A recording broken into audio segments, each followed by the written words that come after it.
네, 오전 시장을 정리하고 오후 시장에 대한 전략을 세워보는 투데이 핵심 전략입니다. KNZ스탁 매니지먼트 강준혁 대표 함께하겠습니다. 안녕하세요. 네, 안녕하십니까? 네, 시장 상황부터 점검해 보겠습니다. 좋네요, 오늘. 네, 일단 거래소 시장도 그렇고 네. 코스닥 시장도 오늘도 강세 흐름을 계속 좀 유지를 하고 있습니다. 어제 이제 그 중국 시장이 좀 마감이 괜찮았었는데 그 부분에 일단 영향을 좀 받아주는 그런 모습이 아닌가 싶고요. 사실 요즘 같은 경우에 가장 큰 문제가 중국이었다라는 점을 감안을 해보자면 이러한 부분이 향후에도 이어질 수 있는지에 대한 부분도 좀 체크를 해봐야 될 것 같습니다.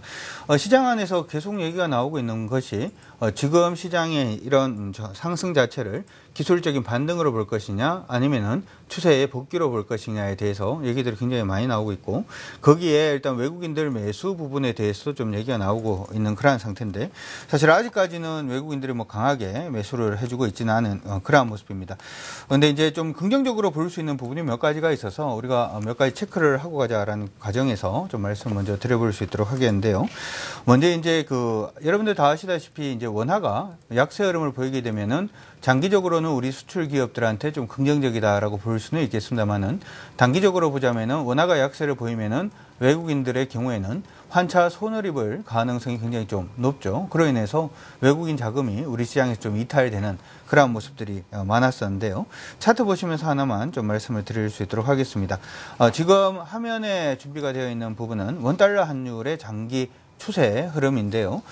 지금 보시게 되면 2011년, 2012년, 그리고 2013년, 2014년, 2015년까지 흐름을 보시게 되면 최근에 위치하고 있는 원화 약세 흐름 자체가 거의 한 3개년도 안에서인 거의 뭐 최고치 부분에 위치를 하고 있습니다. 다시금 최근 들어서 원화가 좀 강세 흐름을 보여주고 있는 그런 모습이 나타나고 있는데 이 이상 슈팅이 나오기보다는 이제 다시금 원화가 단기적으로는 좀 강세 흐름을 보일 가능성이 높지 않느냐라는 부분을 하나 체크를 해볼 수가 있게 되고 고요. 이렇게 일단 생각을 해본다면은 외국인들의 경우에는 이제 우리 시장에서 환차 손을 입기보다는 환차 이익을 받을 가능성이 높은 시장으로 진입을 했다라고도 볼 수가 있을 겁니다. 따라서 오늘 같은 경우에는 외국인들 매수가 강하게 유입은 안 되고 있는 그런 모습입니다만은 좀 기대를 해볼 수 있지 않느냐 이렇게 말씀을 드릴 수가 있을 것 같고요. 그리고 지금 며칠 동안에 계속 얘기가 나오는 것이 바로 이제 위에나 부분에 대해서 얘기가 계속 나오고 있는데 사실 이제 문제가 되는 것은 위에나는 원래는 정부가 그냥 고시를 하는 그런 모습이었는데 최근 들어서 위에나 고시가 조금 바뀌었습니다. 네. 일단은 종가를 기준으로 해서 수급이라든지 아니면 변동성이라든지 아니면 각종 뉴스들을 체크를 해서 시장에 맞게 일단 위에나를 평가절하할 수도 있다. 뭐 그런 부분 때문에 시장이 좀 많이 흔들렸었는데요. 최근에 이제 중국 시장의 일단 반등과 특히 중국 시장 반등이 나오고 있는 부분이 이제 은행이라든지 증권, 보험 같은 금융 섹터 중심으로 나오고 있다는 점. 그리고 그 외의 섹터 자체는 교통 설비라든지 인프라 건설, 소위 말해서 중국에서 지금 시행하고 있는 투자 부분에 대해서 일단은 시장 안에서 종목들이 강세를 보이고 있다는 점을 감안을 해보자면 이러한 위에나 평가 절하 부분에 대한 심리적인 타격이라든지 불안감은 어느 정도 마무리 국면에 와 있는 것이 아닌가 이렇게 생각을 해봅니다. 네, 하나 더 외국인들의 매도가 사실 오늘도 나오고 있습니다만 네. 규모가 상당히 줄었습니다. 이 네. 부분 어떻게 봐야 할까요? 그래서 마지막으로 이제 말씀을 드릴 수 있는 네. 부분이 현재 시점에서는 외국인들의 순매도가 순매수로 전환될 가능성에 대해서 이제 조금 기대를 해 봐야 될 것 같은데요. 화면 보시면 좀 말씀을 드릴 수 있도록 하죠. 네. 자, 지금 보시면은 우리 거래소 시장에서 외국인들이 한 536억 정도 지금 순매도를 하고 있는 모습이고요. 코스닥에서는 지금 214억 정도 순매도를 하고 있습니다. 가장 중요한 것은 이런 수치보다도 어떻게 보면은 추이가 더 중요하다 이렇게 볼 수도 있는데요. 외국인들이 아직까지 거래 시장에서는 매도폭은 좀 늘려가고 있는 그러한 모습입니다만은 시간 대비해서 보자면 최근 들어서의 흐름을 보자면 일단 매도세가 많이 줄어들고 있다 이렇게 봐줄 수 있을 것 같고요.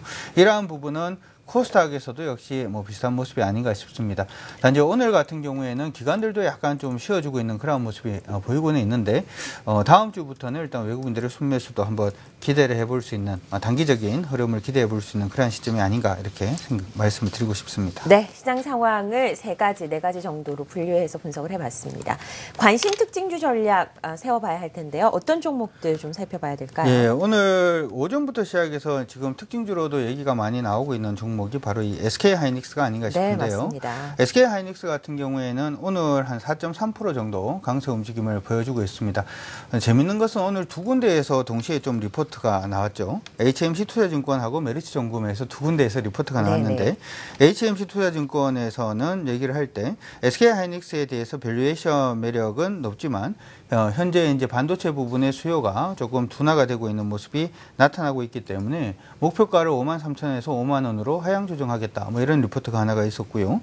두 번째 이제 메리츠정금에서는 좋게 얘기했죠. 예, SK하이닉스의 내년 영업이익이 6조 원 수준으로 사상 최대 실적을 낼 것이다. 그래서 좀 봐야 된다 이렇게 얘기를 하는데 시장에서는 일단은 메리츠정금에 손을 좀 들어주고 있는 그런 모습이 아닌가 싶습니다. 근데 우리 투자하시는 투자자들께서는 이 두 군데 리포터를 보시는 것보다 조금 더 확인을 해야 되는 게 하나가 있는데요. 바로 D램 익스체인지 인덱스라고 하는 이 반도체 현물 가격의 인덱스 부분에 조금 더 주목을 하시는 게 중요할 것 같습니다. 네. 제가 이전에 말씀을 해드릴 때 요 DXI 그 지수라고 하는 것은 사실 이제 반도체 현물 같은 경우에는 종류가 굉장히 많잖아요. 근데 네. 이 모든 걸 갖다가 이제 평균을 내서 전체 현물 가격의 동향을 볼 수 있게 하는 지표인데요. 일반적으로 반도체 현물 가격이 중요한 이유는 사실은 반도체 기업들 같은 경우에는 고정 거래 가격 때문에 이익이 나든지 이익이 줄든지 하는 그런 모습인데 현물 가격이 보통은 고정 거래 가격을 선행하는 그러한 효과가 있기 때문에 현물 가격 보는 것이 중요하다 이렇게 기억을 하시면 될 것 같습니다. 차트를 지금 보시게 되면은 최근 지금 DXI라고 적혀 있는 것이 그 지표고요. MA30이 32평, 그다음에 MA60이 62평이다라고 생각을 하시면 될 것 같은데 최근에 이제 하이닉스 주가가 빠질 때 가만히 보면 DXI 지수가 선행해서 먼저 이렇게 좀 조정을 받아주는 그러한 모습이 나타났고요. 최근 이제 8월달 들어서 DXI 지수가 일단 반등을 좀 강하게 해주면서 최근 32평도 지금 돌파를 해내고 있는 그런 모습이 나타나고 있습니다. D램의 현물 가격이 빠르게 좀 안정이 되고 있기 때문에 일단은 고정거래 가격도 안정될 가능성이 높다라는 점과 향후에 이제 이러한 부분이 SK하이닉스의 이익에 긍정적인 효과도 줄 수 있다라는 점까지 생각을 해본다면 최근에 이제 SK하이닉스 반등에 대해서도 뭐 기술적 반등이냐 아니면은 추세적인 상승이냐라는 부분에 대해서 얘기가 많은데 일단은 DXI가 꺾이지 않는 한은 추세적인 상승이 될 가능성에 대해서 일단 비중을 좀 두시고 SK하이닉스 투자 전략을 세우시면 될 것 같습니다. 네, SK하이닉스를 오늘 주제로 좀 이야기를 나눠봤고요. 이번에는 투자 아이디어를 좀 잡아볼 텐데요. 시장의 뉴스 가운데서 좀 눈여겨봐야 할 이슈는 어떤 게 있을까요? 예, 우리가 사실은 작년부터 시작해서 핀테크 얘기를 참 많이 했었는데 이제 그 부분이 약간 좀 가시화가 될 가능성이 맞습니다. 있지 않을까 싶습니다. 얼마 전에 시장의 기대를 굉장히 많이 받았던 부분 그리고 요즘 최근에는 광고도 많이 나오고 있는데요. 그 부분에 대해서 이제 핀테크 전성 시대가 도래하는 것이 아닌가라는 부분과 우리가 그렇다면은 이전에 캐캐 묵었던 장롱 안에 넣어뒀던 핀테크 관련된 종목군들을 다시금 꺼내서 투자를 해야 되는 그러한 시점이 아닌가 싶어서 그 부분을 한번 준비를 해봤는데요. 주된 내용은 이러한 부분입니다. 역시 이제 시장에서 좋다라고 얘기를 해도 총대를 메고 먼저 앞장서는 회사가 필요한 부분인데요. 바로 이 삼성이 총대를 메었죠. 삼성페이가 출시 5일 만에 신용카드 등록 장수가 8만 장 이상이 지금 벌써 등록을 했답니다. 시장 안에서는 삼성그룹사들 직원들만 등록을 해도 굉장히 많이 등록할 것이다. 뭐 그런 얘기가 일단 나왔었는데요. 네. 일단은 삼성페이가 시장에 거의 이제 좀 안전하게 이룩할 수 있는 그러한 부분이 지금 만들어지고 있다. 이렇게 얘기가 나오고 있고요. 사실 이제 삼성페이 같은 경우에는 마그네틱 카드 같은 경우에는 요즘 거의 그 시장 안에서는 좀 사장이 되고 있고 NFC 쪽으로 좀 많이 이동이 되고 있는데 삼성페이는 지금 보면은 마그네틱 카드 부분도 충분히 사용을 할 수가 있거든요. 지문 인식이라는 보안을 통해서. 그래서 이런 편의성도 일단 가지고 있다라는 점에서 일단 시장 안에서는 좀 등록 장수가 굉장히 좀 크게 늘어나고 있는 것이 아닌가 이렇게 얘기가 나오고 있고요. 네. 특히나 요즘 뭐 노트라든지 아니면은 또 스마트폰 신규가 좀 많이 나오잖아요. 그렇죠. 이 삼성페이 같은 경우에 사실 이제 그 스마트폰 중에서도 삼성 스마트폰 중에서도 신제품 위주로 해서 사용이 가능한데 거의 뭐 지금 노트부터 시작해서 이제 계속해서 또 스마트폰 신제품이 나오게 되기 때문에 이런 신제품 주기하고 맞물려서 생각을 해봤을 때 네. 향후에도 큰 폭으로 좀 증가할 가능성이 높지 않느냐 이렇게도 얘기가 나오고 있고요.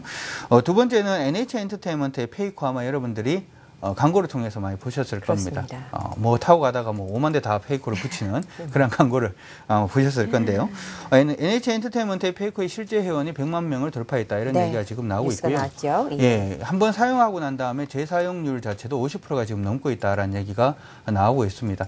드디어 이제 핀테크 부분이 우리 시장 안에서 실적을 낼 수 있는 종목군들이 나오고 있다는 점도 기억을 한번 해 두시면 좋을 것 같고, 사실 제가 이 부분을 준비를 했던 가장 주된 이유는 사실 이러한 부분이죠. 예전에 이제 휴대폰 처음 나오고 난 다음에는 사람들이 공중전화에서 전화 걸던 그러한 모습이 휴대폰으로 이제 바뀌는 거잖아요. 문화 자체가. 너무 옛날 얘기. 그렇죠. 그거하고 마찬가지. 그는 이제 굉장히 옛날 얘기인데 네. 지금 같은 경우에는 만약에 이제 결제를 할 때 대부분 신용카드를 다 꺼내잖아요. 그렇죠. 그래서 휴대폰 안에 그 케이스 지갑을 보더라도 신용카드를 한 3장 정도 꽂을 수 맞습니다. 있는. 요즘 그런 거 많이 나오죠. 예, 그런 게 좀 비쌉니다. 그렇죠. 근데 이제 그러한 부분 자체가 필요 없이 스마트폰만 갖다 대서 결제하는 모습이 지금은 약간 어색할 수는 있습니다만은 문화의 어떤 변혁으로도 볼 수가 있기 때문에 이제부터 시작했는 이 핀테크 그리고 NH 엔터테인먼트라든지 삼성페이 관련된 종목이라든지 아니면 더 나아가서 생각을 한다면 다음 카카오까지도 계속 좀 관심을 가져야 되지 않을까 싶습니다. 성장성 때문에 급등을 했다가 많이 죽어있는 종목들이 눈에 띕니다. 하지만 이제 실적이라던가 매출에서 가시화가 나타나고 있는 핀테크 관련주들 다시 한번 옥석 가리기가 필요하다라는 이야기까지 들어봤습니다. KNG 스탁 매니지먼트 강준혁 대표였습니다. 고맙습니다.